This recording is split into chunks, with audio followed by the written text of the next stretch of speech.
teve uma experiência extracorpórea e foi trazido de volta. Você já deu para sentir que a história é forte, é bem forte.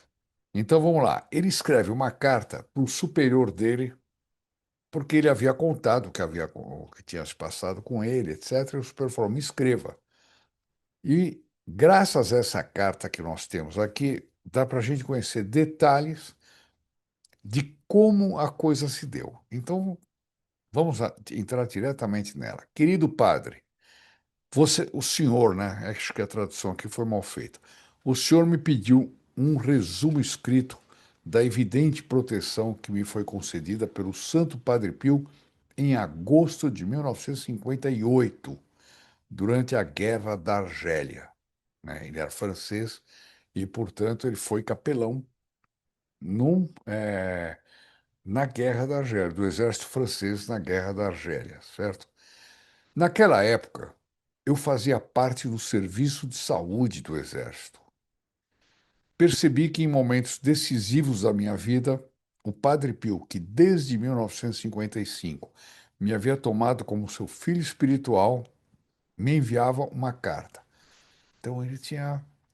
Padre Pio era uma coisa impressionante. Ele dizia que quando ele ouvia uma confissão, convertia alguém, fazia alguém mudar de vida, tomava como filho protegido, ele nunca mais abandonava, nunca mais abandonava.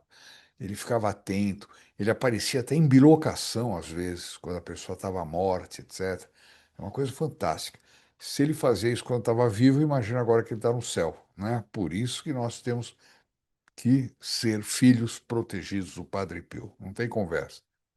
Então, ele notou que cada vez que ele tinha em momentos decisivos, chegava uma carta do Padre Pio. Sempre uma carta breve, sempre prometendo oração e apoio.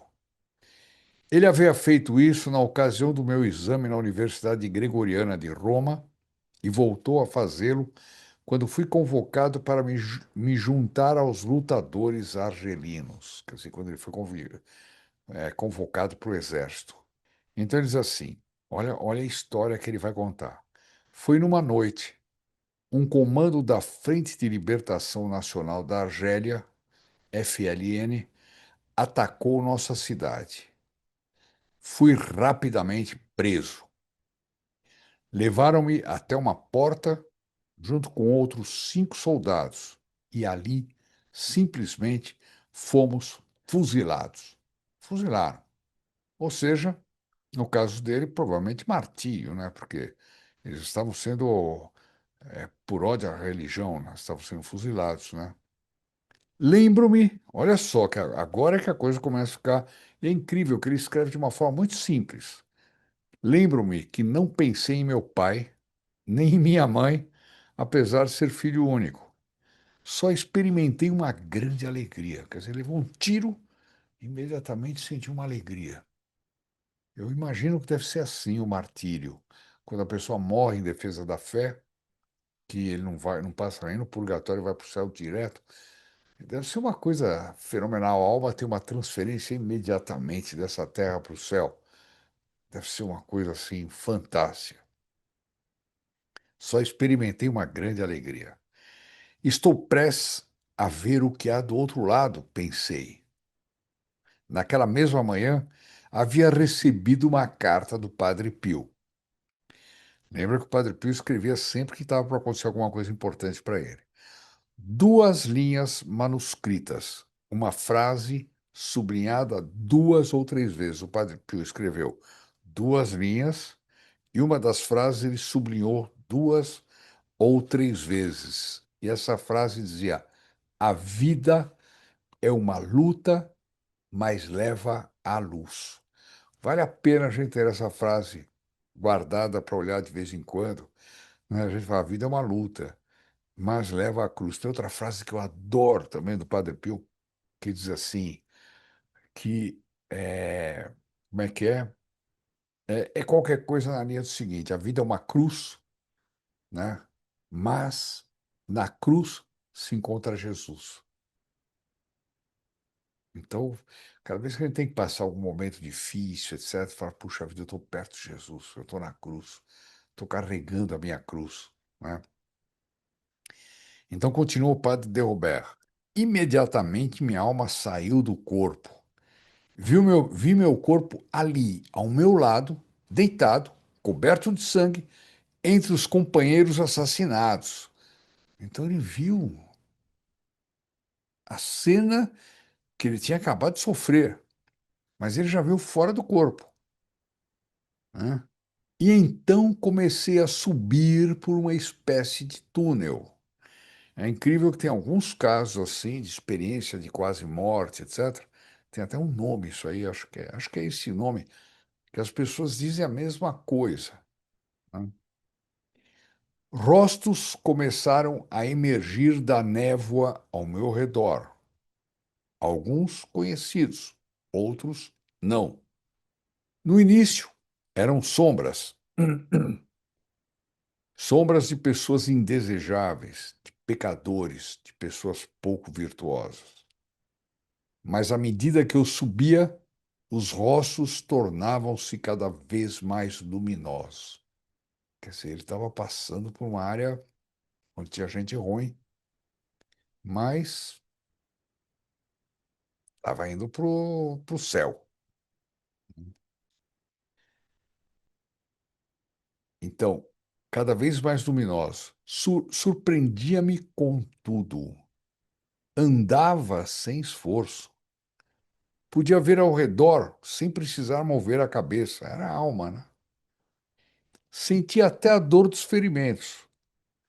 Percebi que as balas haviam atravessado meu corpo com tamanha rapidez que eu nem as senti. Ele sentiu depois. De repente, pensei em meus pais. E que aqui tem uma coisa interessante que é a capacidade da alma que está no céu, ela poder se movimentar e estar em vários lugares, etc. Ele diz: de repente pensei em meus pais. E nesse instante me vi em Annecy, que era a cidade dele, cidade natal dele. Me vi no quarto dos meus pais. Eles estavam dormindo. Tentei falar com eles e nada. Andei pelo apartamento, notei que um móvel havia sido mudado de lugar. Alguns dias depois, vocês estão vendo por aqui que ele, portanto, voltou à vida, né? Alguns dias depois, escrevi para minha mãe: por que você trocou aquele móvel de lugar? E ela respondeu por carta: Jean, como é que você sabe? Pensei no Papa Pio XII, que conheci enquanto estudava em Roma, e de repente me vi no quarto dele. Ele acabava de deitar-se. Conversamos sem palavras, por pensamentos. Ele era um homem profundamente espiritual. Continuei subindo. Cheguei a uma paisagem maravilhosa. Uma luz doce, azulada, envolvia tudo, mas não havia sol, porque o Senhor brilhará sobre eles, como diz o Apocalipse. Quer dizer, nosso Senhor Jesus Cristo é muito mais, é o verdadeiro sol, né? Ninguém é obrigado a acreditar nisso, hein, para começar. Não é uma aparição que é oficial da igreja, aprovado pela igreja. Não, não, mas é um fenômeno que está totalmente dentro da doutrina católica. Isso pode acontecer e vocês vão ver o fim da história. Vi milhares de pessoas, todos pareciam ter 30 anos. Algumas eu reconheci, uma que havia morrido aos 80, outra aos 2 anos, mas todos tinham a mesma idade, uma juventude eterna. Aliás, se diz isso, que na ressurreição dos corpos, no fim do mundo, todos nós ressuscitaremos com a idade de nosso Senhor Jesus Cristo, que é a idade perfeita, aos 33 anos, né? Então isso aqui tem toda a lógica. Deixei aquele paraíso cheio de flores extraordinárias, nunca vistas na terra, e subi mais. Fui me aproximando da luz inacessível. Ali, perdi-me a natureza humana, tornei-me uma gota de luz, vi muitas outras gotas de luz. Sabia com certeza interior que uma era São Pedro, outra São Paulo, outra o apóstolo São João, um apóstolo, um santo. Então vi Nossa Senhora, maravilhosamente bela, com um manto de luz. Um manto de luz.